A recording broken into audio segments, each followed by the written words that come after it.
Se alguém quiser vir após mim, renuncie-se a si mesmo. Tome sobre si a sua cruz e siga-me. Porque aquele que quiser salvar a sua vida, perdê-la-á. E quem perder a sua vida por amor de mim, achá-la-á.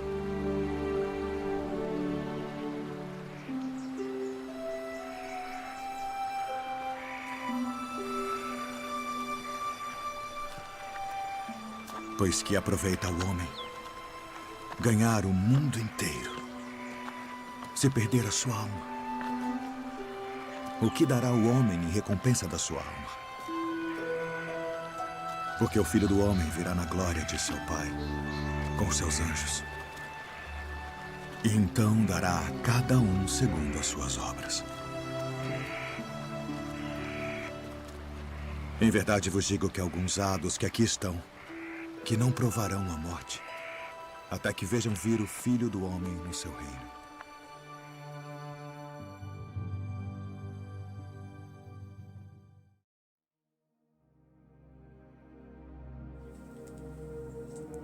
Olá, queridos irmãos, Shalom a todos, que a paz do Eterno esteja sobre a vida de vocês.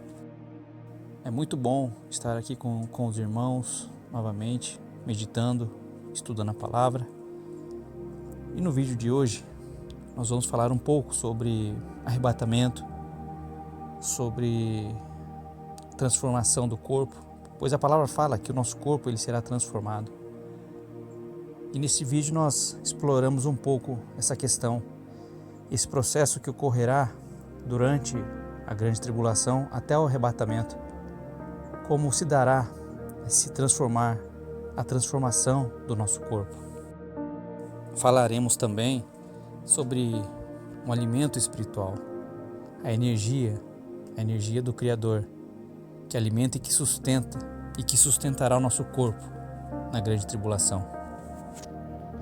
Nosso desejo é que este vídeo produza em você um desejo ardente de querer estar mais próximo do Criador, de amá-lo, de buscá-lo, de renegar tudo por amor a Ele. A grande tribulação está aí e precisamos estar preparados para o que está por vir. Vamos seguir em frente então?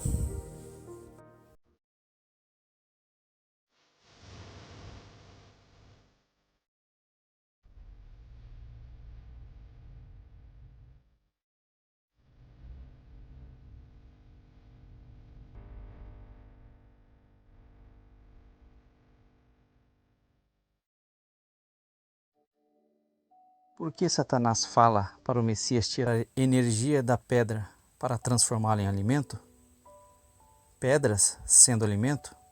Já pensou sobre isso? Aqui nessa dimensão, na Terra, adquirimos a energia dos alimentos e estamos acostumados a pensar que precisamos necessariamente desta energia para a sobrevivência do nosso corpo. Mas os santos também se regeneram seus corpos baseados na sua comunhão com o Criador, inclusive durante o sono, com a conexão da alma, além de outras formas. O alimento é uma fonte de energia, aquilo que faz mover o corpo, e não necessariamente tem que ter características físicas, ser algo material. A energia pode vir do material, do físico, mas também vem de fontes espirituais, em maior ou menor grau, dependendo da comunhão que cada ser tem com o Criador. Não à toa, os demônios se alimentam dessa energia, da centelha, do hálito do Criador, do sopro do Criador sobre o homem. A Nova Jerusalém ela é sustentada sobre 12 pedras. Essas pedras, essas 12 bases, 12 fundamentos, transmitem energia para suprir a cidade. É como se a Nova Jerusalém fosse, além de outras coisas, uma usina energética para as almas, para a alimentação energética. Com isso entendemos o porquê Satanás fala ao Messias sobre retirar a energia de uma pedra, transformar uma pedra em alimento. Na Nova Jerusalém, a alimentação é energética. Quando Satanás fala sobre o Messias transformar pedra em pão, Ele fala por saber que isso é possível, é uma realidade. Na Nova Jerusalém, as pedras têm características energéticas, de conexão, de transferência de energia. Satanás fala para o Messias transformar a pedra em pão. E ele responde: nem só de pão viverá o homem, mas de toda a palavra que sai da boca de Elohim. E o que significa a palavra? A palavra tem poder. Palavra tem a ver com energia, com frequência. Palavra é um código. O ar que sai de dentro de Deus, das entranhas do Criador. O hálito de vida. A vida, o hálito de vida de Adão foi soprado pelo Criador. A energia, o sustento da vida, foi transmitido ao homem e dado a ele um tempo pré-determinado até seu julgamento. Do Criador para o homem foi transmitida a vida, e isso causou a centelha, a fagulha, a energia, a explosão da vida que flui e sai do Criador. Esse é o verdadeiro pão, a fonte energética que sai do Pai para alimentar o homem. Os demônios estão cada dia mais afastados dessa fonte energética, da fonte da vida. Por isso se alimentam da energia vital dos homens. Essa fala do Pai para Satanás se trata exatamente disto.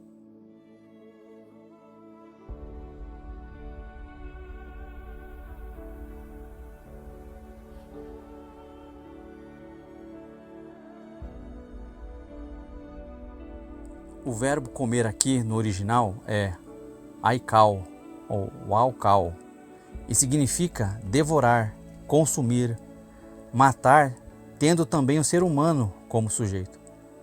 Ou seja, eles se alimentam da energia vital das coisas, dos seres, dos animais, incluindo os homens que foram feitos do pó da terra. A palavra do Criador criou todas as coisas. E em Gênesis vemos, durante a criação, muitas vezes a expressão "e disse Deus".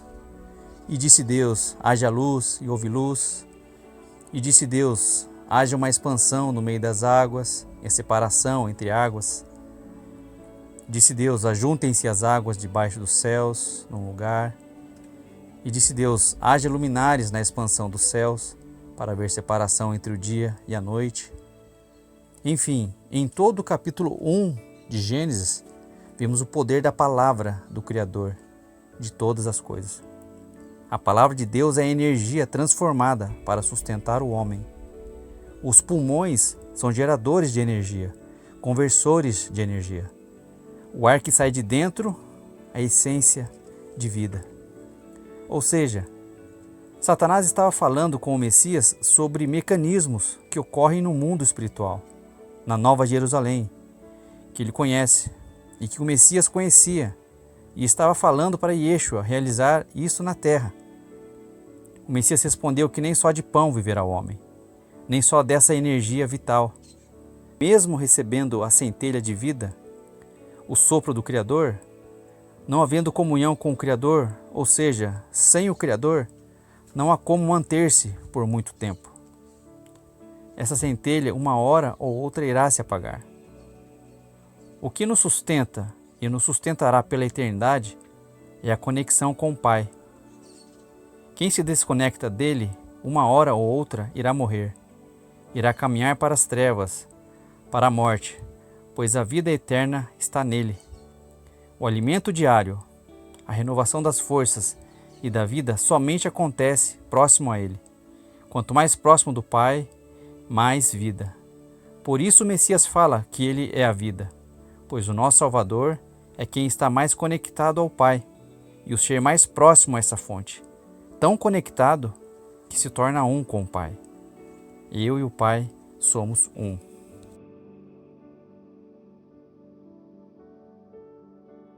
Então, o Messias orienta a buscar o Pai, acima do que Ele possa dar, acima do que Ele possa nos oferecer, acima de tudo, acima da energia vital, acima do tempo que Ele nos oferece, das bênçãos, amá-lo, adorá-lo acima de qualquer benefício.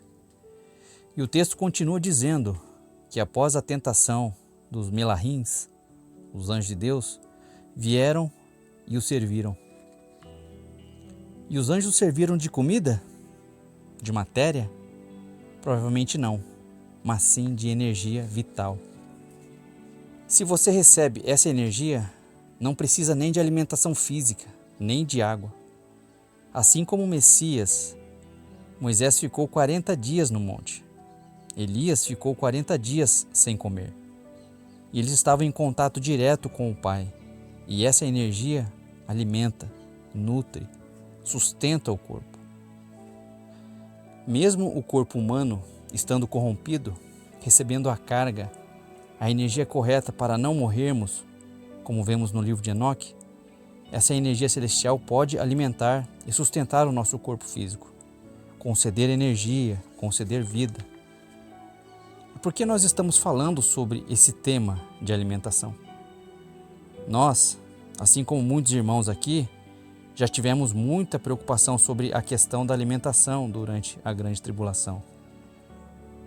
Até que um dia o Pai nos despertou em um sonho sobre esse assunto.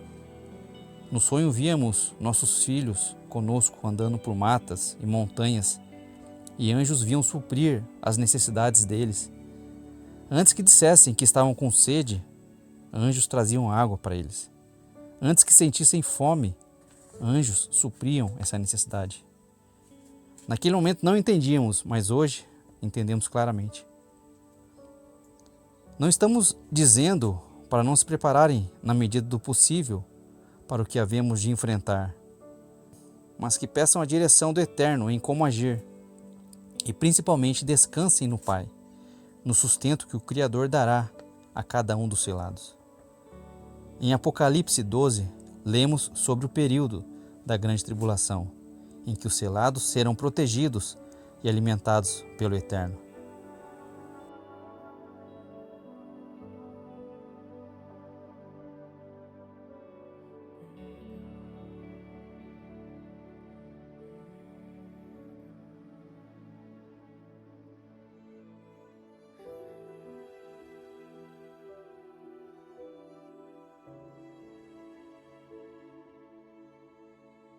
Satanás irá tentar rastrear os selados, tentará caçá-los. Será praticamente impossível de fugir do controle que será imposto ao mundo. Ele usará tecnologia nos corpos dos marcados com a marca da besta, além de tecnologia das coisas, tudo conectado à inteligência artificial, por um tempo, 2 tempos e metade de um tempo. Aí falando claramente sobre o período da grande tribulação, no qual a igreja passará, 3 anos e meio. Mas o texto diz que a igreja do Messias será sustentada fora da vista da serpente. Por mais que exista a tecnologia para nos caçar, seremos preservados fora da vista da serpente. Ou seja, uma energia eletromagnética, frequencial, um escudo energético, irá nos esconder de Satanás e de seus anjos. Nós estaremos camuflados. E o texto diz que a mulher será sustentada durante a grande tribulação. Com peixe, com alimento físico, com água, pode até ser, mas incontestadamente com alimento espiritual. O pão vivo que estará descendo do céu. Alimentação energética, frequencial. Inclusive, os arrebatados precisarão passar em vida por uma transformação dos seus corpos e não enfrentarão a morte. Farão a passagem para o céu com corpos já modificados. Não serão mais corpos humanos convencionais. A alimentação dos selados precisará ser modificada para justamente passarem por essa transição em vida. O selo do Eterno vai causar grandes transformações no corpo dos selados. Esse selo vai causar cada vez mais alterações nos corpos dos santos, no DNA. Uma restauração do DNA através do sangue do Cordeiro, que fará grandes mudanças nos selados. O selo do Criador vai interagir com o nosso DNA caído. E na verdade, irmãos, isso já está acontecendo com os selados. Eu tenho certeza que muitos irmãos já têm sentido mudanças no seu organismo, mudanças e comportamentos no seu corpo. Tudo isso, irmãos, já é sinais desse trabalhar do Senhor na nossa vida.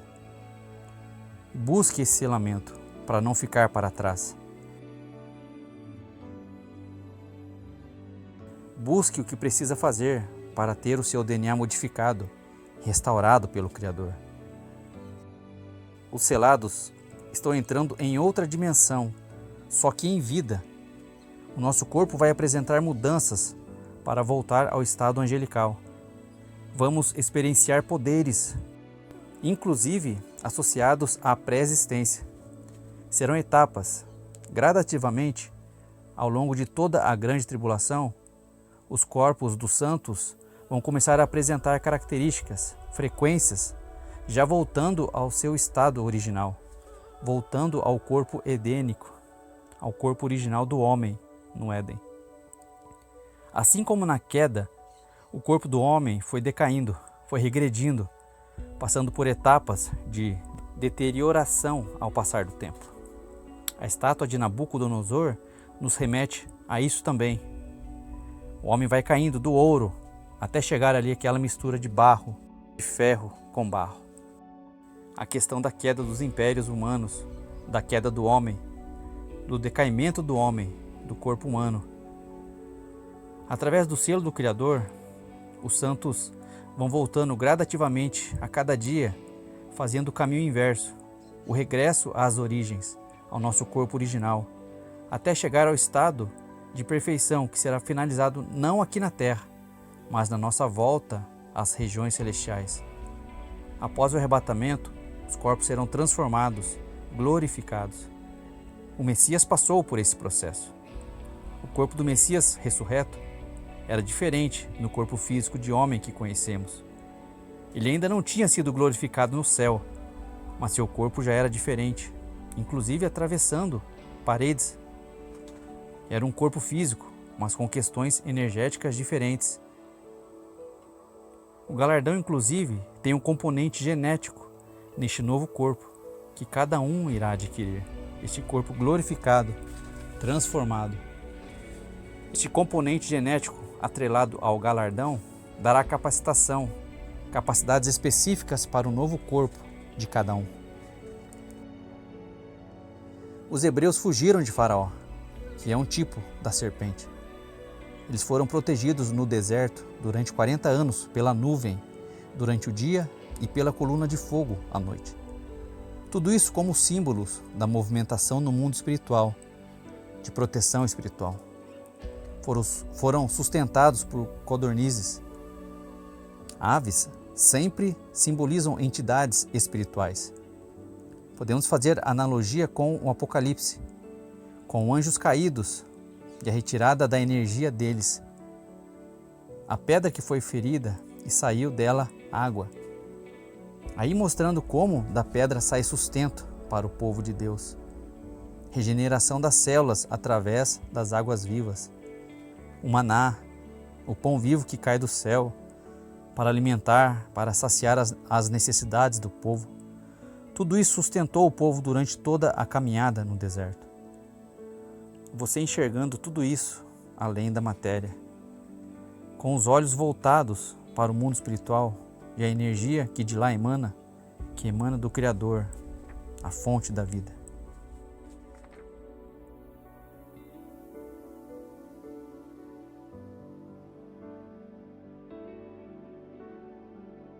Quem comer desse pão viverá para sempre. Para viver para sempre é preciso atitude, é preciso comer desse pão. E esse pão não tem a ver com o pão físico, o pão da padaria, o trigo.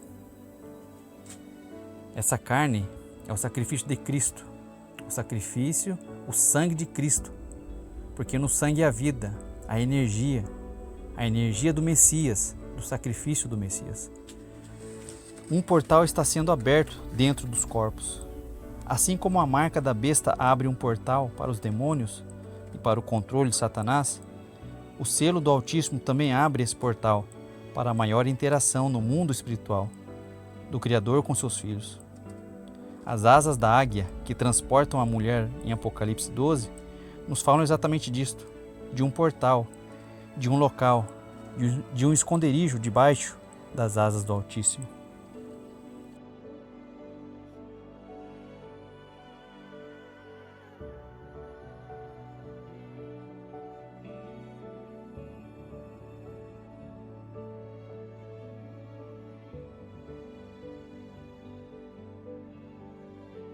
O Messias é esse esconderijo. As asas falam da área de influência dele, da aura dele, de um campo eletromagnético que ele produz e que nos protege da ação da serpente. Todos nós temos uma aura, um campo bioeletromagnético em torno de nós. O Messias também. E num contexto simbólico, isso é representado neste texto como asas, uma grande área de abrangência que nos mantém seguros. Os selados sempre estarão protegidos debaixo das asas do Messias, da energia do Messias, do campo eletromagnético que ele gera. As asas foram feitas para o voo e as aves utilizam o céu para a sua locomoção. O campo eletromagnético emitido pelo Messias serve como um meio de alimentação, um ambiente de proteção e também para o nosso deslocamento, a locomoção, transporte. Tudo é eletromagnetismo. O arrebatamento nada mais é que uma energia de atração, uma força centrípeta que irá puxar, irá transportar os santos para junto do Messias. Assim como Satanás e seus demônios, bem como os ímpios com a marca da besta, serão todos repelidos por uma força centrífuga emitida através do campo eletromagnético gerado pelo Messias e por seu sangue e seu sacrifício. O arrebatamento será isso, irmãos. Nós seremos atraídos ao nosso Pai. Já o mal, estes serão lançados fora, para longe do Criador, para o inferno, que é um local completamente sem a energia do Pai. Por isso é um local de morte. Quanto mais longe do Criador, mais perto da morte da alma, pois Ele é a fonte da vida. É o que sustenta as coisas vivas. Os que escolherem ficar sem Ele enfrentarão a morte da alma por consequência de uma lei natural, não porque Deus é mau. Estes ficarão no inferno, na ausência da energia do Criador, até que sua energia vital esvazie totalmente. Não sobre mais nada do hálito do Criador. E então todos estes desaparecerão por completo.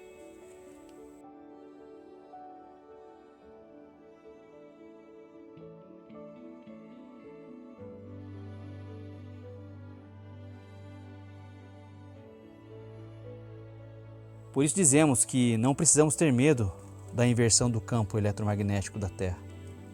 A hora que o Pai nos chamar, subiremos pela morte ou pelo arrebatamento, mas sempre protegidos. Pare de pensar em matéria. Diminua sua preocupação sobre isso, sobre o dia de amanhã. Pense que esse mundo é holográfico, é ilusório, já que não é real. Nós estamos em um teste, uma realidade criada, que é diferente da realidade espiritual.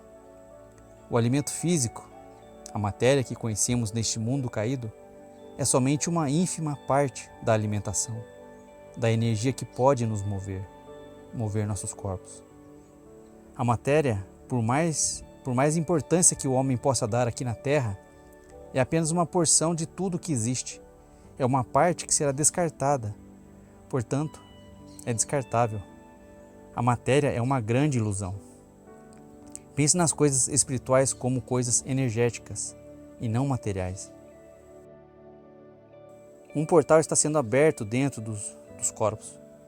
Assim como a marca da besta abre um portal para os demônios e para o controle de Satanás, o selo do Altíssimo também abre esse portal para a maior interação do mundo espiritual, do Criador com seus filhos. Os selados sempre estarão protegidos debaixo das asas do Messias. O nosso Salvador é o nosso esconderijo, o nosso abrigo seguro.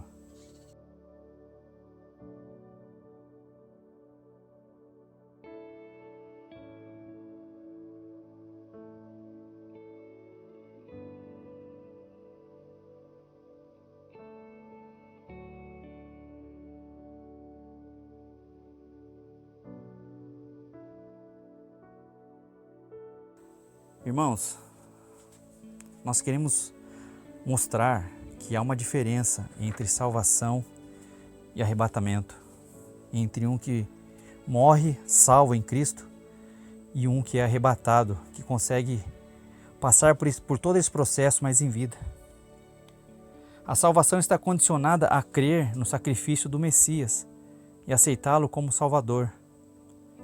Mas o Pai tem um caminho mais excelente, com maior galardão aos que se esforçam e se entregam a Ele com mais devoção e atitudes.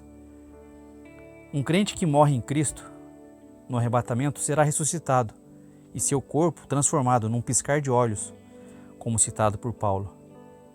Já um arrebatado, que não passará pela morte, terá o seu corpo transformado em vida. Ele passará e experimentará mudanças visíveis e orgânicas no seu DNA. A peneira do eterno não é fácil de passar. É uma porta muito estreita. Permanecer até o fim de pé, sendo sustentado pela fé em Yeshua, nos colocará numa posição, num galardão de excelência no reino do Messias.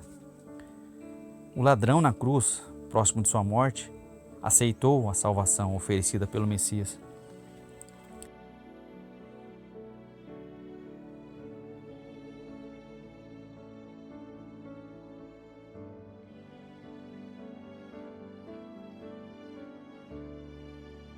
E ele pediu que entrasse no reino do Salvador.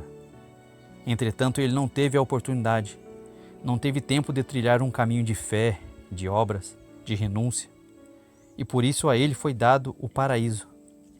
Ele pediu o reino, mas adquiriu como galardão o paraíso. O paraíso se refere ao terceiro céu, onde Paulo foi arrebatado, onde está o Éden. O reino do Messias diz respeito à Nova Jerusalém e à posição de reis e sacerdotes nela. O paraíso não deixa de ser maravilhoso, mas o Pai tem algo mais excelente para aqueles que quiserem estar mais próximos dele. Para conhecermos mais, para estarmos mais próximos do Messias e do Pai, que é do que se trata o galardão. Devemos nos esforçar muito, buscar muito, querer muito.